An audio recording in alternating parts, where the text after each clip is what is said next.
नमस्कार। आज हम एक ऐसी दास्तान पर बात करने वाले हैं जो सीधे दिल पर असर करती है। इस एक्सप्लेनर में हम प्रॉफिट मोहम्मद और अंसार के बीच के उस अजीम और कभी न टूटने वाले रिश्ते की गहराई को समझेंगे। तो चलिए बिना किसी देरी के इस जज्बाती सफर की शुरुआत करते हैं। अब देखिए, शुरुआत करते हैं एक बेहद खूबसूरत हदीस से। अगर किसी इंसान में ये 3 खूबियां हैं तो समझ लीजिए उसने ईमान की मिठास को चख लिया है। और इन खूबियों में सबसे खास क्या है?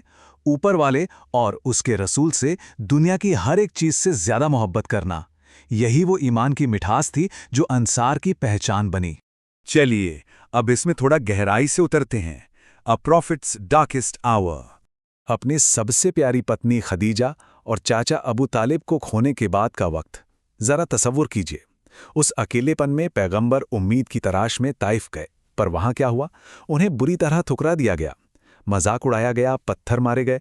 वो लहूलुहान हालत में जूतों में पत्थर चुभने के बावजूद मीलों तक चलते रहे। ये एक ऐसी तकलीफ और बेइज्जती थी जिसका सामना उन्होंने पहले कभी नहीं किया था। उस वक्त उनके दिल में एक बहुत बड़ा भावनात्मक खालीपन, एक गहरा वॉइड आ गया था। और यहीं से शुरू होती है एक नई किरण की कहानी, अ स्पार्क फ्रॉम याथरिब। अब यहां मक्का और यथरिब, जैसे आज हम मदीना कहते हैं, इन दोनों के बीच का फर्क समझना जरूरी है। मक्का एक बेहद ताकतवर, अमीर और गर्व से भरा शहर था, लेकिन यथरिब एक ऐसी जगह थी जो बुअत के कबायली युद्धों यानी ट्राइबल वॉर्स की वजह से पूरी तरह बर्बाद और थक चुकी थी। वहां के लोग तकलीफों से गुजरकर बिल्कुल टूट चुके थे, विनम्र हो चुके थे, और शायद यही वजह थी कि उनके दिल सच्चाई को अपनाने के लिए पूरी तरह खुले थे। तो ये सफर आगे कैसे बढ़ा? बड़ी तेजी से, पर बिल्कुल शांति से। पहले मिना में सिर्फ 6 नौजवानों ने चुपके से प्रॉफिट की बात सुनी। अगले ही साल ये गिनती बढ़कर 12 हो गई, जिन्होंने एक अहम शपथ ली। और फिर तीसरे कदम पर 73, जी हां, 73 लोगों ने अंधेरे के साए में छुपकर पैगंबर का साथ देने का वादा किया। एक ऐसी शुरुआत जो शांति और एकता का पैगाम अपने साथ लाई थी। लेकिन जरा सोचिए, इन नौजवानों ने इतने दुश्मनों और खतरों के बावजूद इतनी बड़ी कुर्बानी क्यों दी? इसके बदले उन्हें आखिर क्या मिला? सिर्फ और सिर्फ एक वादा।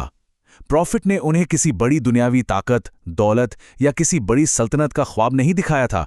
उनसे सिर्फ एक वादा किया गया था, जन्नत, यानी जन्नत का। और कमाल की बात देखिए, उन्होंने सिर्फ इस एक वादे पर अपना सब कुछ न्योछावर कर दिया। अब आते हैं इस कहानी के सबसे जज्बाती हिस्से पर, waiting in the hot sun. जरा उस झुलसा देने वाली धूप को महसूस कीजिए। वो अंसार महीनों तक क्षितिज की तरफ, होराइजन की तरफ टिकटिकी लगाई देखते रहे। वो पेड़ों पर चढ़कर उस शख्स का इंतजार करते थे जिसे उन्होंने तब तक ठीक से देखा तक नहीं था। सोचकर देखिए, ये सिर्फ एक आम इंतजार नहीं था, ये उन दिलों की तड़प थी जो उस नबी की एक झलक पाने के लिए पूरी तरह बेचैन थीं। अपने उस इंतजार के वक्त उन्होंने अपने जज्बात को बिल्कुल नहीं छिपाया। उन्होंने उसे लफ्ज़ों में पिरोकर गाया, हम वो हैं जिन्होंने प्रॉफिट का साथ दिया, हम वो हैं जिन्होंने आखिरी सांस तक उनके साथ रहने की कसम खाई है। ये अल्फाज साफ बताते हैं कि उनकी मोहब्बत पैगंबर से मिलने से बहुत बहुत पहले ही शुरू हो चुकी थी। अब जो सबसे दिलचस्प बात यहां सामने आती है वो ये है कि अब ब्रदरहुड ऑफ सैक्रिफाइस। अंसार का प्यार सिर्फ बातों तक महदूद नहीं था, ये उनकी कड़ी कुर्बानियों से साबित हुआ। मक्का से आए शरणार्थियों के लिए उन्होंने जो निस्वार्थ बलिदान दिए ना, वैसा भाईचारा इतिहास में कहीं और मिलना नामुमकिन है। घरों की बात करें तो उन्होंने अपने घर के सबसे बेहतर हिस्से अपने आए हुए भाइयों को सौंप दिए। खेती के लिए उन्होंने जिद की कि वो अपने खजूर के आधे बाग इन नए आने वालों के नाम कर देंगे। और खाना, वो खुद कई बार भूखे पेट सो जाते थे, सिर्फ इसलिए ताकि उनके घर आए मेहमान पेट भर खा सकें। और सुनिए, ये समर्पण सिर्फ शरणार्थियों के लिए ही नहीं था, बल्कि पैगंबर के लिए तो और भी खास था। उनका प्यार ना हर छोटी से छोटी डिटेल में झलकता था। वो जानते थे कि पैगंबर को कौन से खजूर पसंद है, तो उन्हें खास तौर पर बचा के रखते थे। उन्हें पसंद का कपड़ा और एक खास तरह का शहद ढूंढकर तोहफे में देते थे। यहाँ तक कि तोहफे देने का वक्त भी वही चुनते थे जब प्रॉफिट अपनी पसंदीदा जगहों पर होते थे। ये होती है सच्ची मोहब्बत। चलिए अब आगे बढ़ते हैं एक बेहद नाजुक दौर की तरफ, टीयर्स इन द टेंट। हुनैन की उस बेहद थका देने वाली जंग के बाद एक अजीब सा वक्त आया जब अंसार ने खुद को निहायत ही अकेला और कमज़ोर महसूस किया। अब जबकि मक्का फतेह हो चुका था और वहां के लोग भी शामिल हो चुके थे, अंसार के दिलों में एक गहरा डर बैठ गया। उन्हें लगा कि अब तो जीत हासिल हो गई है, तो कहीं प्रॉफिट अपने घर मक्का वापस लौट तो नहीं जाएंगे। उन्हें लगा जैसे उन्हें खून से सनी तलवारों के साथ पीछे अकेला छोड़ दिया जाएगा। इस नाजुक जज्बाती हालत को समझते हुए पैगंबर ने सिर्फ और सिर्फ अंसार को एक तंबू में इकट्ठा किया। उस तंबू के अंदर का मंजर बेहद तनावपूर्ण था। पैगंबर ने उनसे बड़े ही जज्बाती अंदाज में बात की। उन्होंने पूछा, क्या मैं तुम्हारे पास तब नहीं आया था जब तुम गुमराह थे और अल्लाह ने मेरे जरिए तुम्हें रास्ता दिखाया?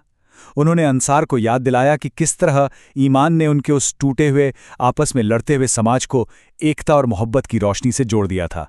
तो यहाँ सबसे अहम बात यह है, प्रॉफिट ने इसके बाद एक ऐसा सवाल पूछा जिसने वहां सब कुछ बदल कर रख दिया। उन्होंने कहा, ए अंसार, क्या तुम इस बात से खुश नहीं हो कि बाकी लोग अपनी भेड़ बकरियां और जंग का माल लेकर वापस जाएंगे और तुम जब अपने घर जाओगे तो अल्लाह के रसूल तुम्हारे साथ होंगे? सोचिए इस बात को। ये एक ऐसा लम्हा था जिसने उनकी हर परेशानी, हर डर को पल भर में मिटा दिया। और इस पर अंसार ने जो जवाब दिया ना, उसने वफादारी की एक ऐसी मिसाल कायम की जो इतिहास में हमेशा के लिए दर्ज हो गई। उन्होंने सिसकते हुए, रोते हुए पुकार कर कहा, हम अपने हिस्से में पैगंबर को पाकर खुश हैं।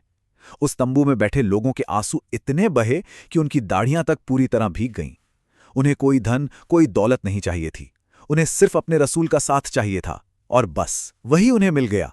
ये सब हमें ले जाता है अपने आखिरी और सबसे अहम हिस्से पर, द स्वीटनेस ऑफ फेथ।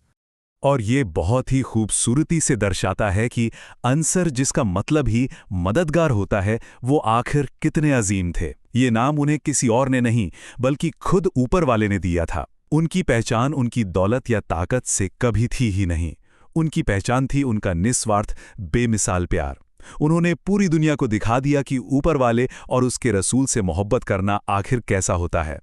अब इस एक्सप्लेनर को खत्म करते हुए एक सवाल छोड़कर जा रहा हूं। जब हम उस तंबू में बहे उन आंसुओं के बारे में सोचते हैं, तो ऊपर वाले की खातिर सच्ची वफादारी और मोहब्बत का क्या मतलब रह जाता है हमारे आज के जीवन में?